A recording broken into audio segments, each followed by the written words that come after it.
I served my cousin funny chocolate, and my aunt called the police on me. Me and my siblings were always nice people, A and B students mostly, forgiving and inclusive of everyone. But there was one person we could not stand at all, Evan. He was a nightmare child. I was 9 when this ordeal happened, but it still runs clear as day through my head. My Aunt Carol, who was Evan's mother, was the most irresponsible person ever. My 2 brothers and I always had to babysit him, and he was 3 years younger than me. But why should that be such a problem? Because Aunt Carol was the type of mother who allowed everything, and when things got out of control, she dumped the problem in your hands, literally. So one particular day, my mom, my 2 brothers, and I were talking over breakfast. My mom lowered her voice, gazing around before leaning in toward us. Listen, kids, I just have one thing to say to you. We shared a glance, turning our attention to her. I don't care what you do today, but make sure Evan never comes back. Ever. Got me? We nodded enthusiastically. Finally, the break, we wanted to do something of our own. Immediately, we got to planning. My mom occasionally peeked in and asked how we were doing, and we'd just smile. Then the doorbell rang. My chest tightened, but then I remembered today was the last time. He'd never come back, and we'd make sure of it. Aunt Carol stood at the doorway, making no effort to control her kid as he bolted past her, through my mom's legs, and leaped onto the couch, making a mess of the pillows. He jumped up, staring at my oldest brother. "Let's go to your room!" he shouted, bouncing up and down. "Sorry, but I'm currently fixing my room."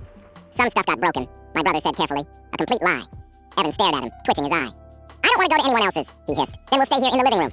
Evan stared for a moment, then darted down the hallway that led to every room. But what he didn't know was that we'd taken the time to put locks on each door. We watched with smug expressions as he tried unlocking each one, then turned to us. "Open it," he demanded.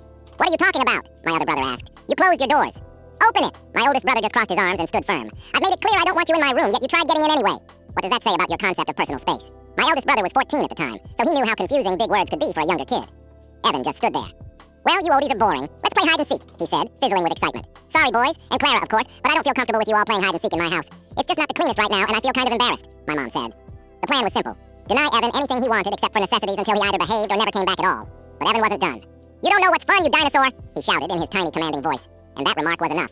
"Hey, Evan, want some chocolate?" "My mom's so lame, huh?" I said, keeping my voice as convincing as I could. Evan's eyes lit up with joy. I turned to face my mom and siblings, and they nodded. We'd spent a long time making this concoction for one purpose. "Here, Evan, these are the rules," I said, voice quivering slightly. "We have a hat, and we have 5 chocolates in that hat. Everybody takes 1 chocolate, and the person with the one that doesn't taste like chocolate wins and becomes the chosen one. Does that sound fun, Evan?" I put on my most convincing voice as I spoke the lines I'd memorized, nodding and smiling enthusiastically.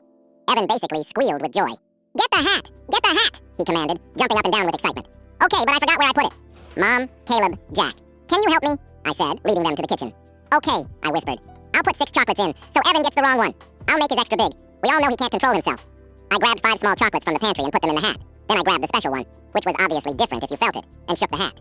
"Wow, thanks for helping, everyone," I said, walking out while holding it. Evan ran up to me. "You first, buddy," I said, holding the hat down for him.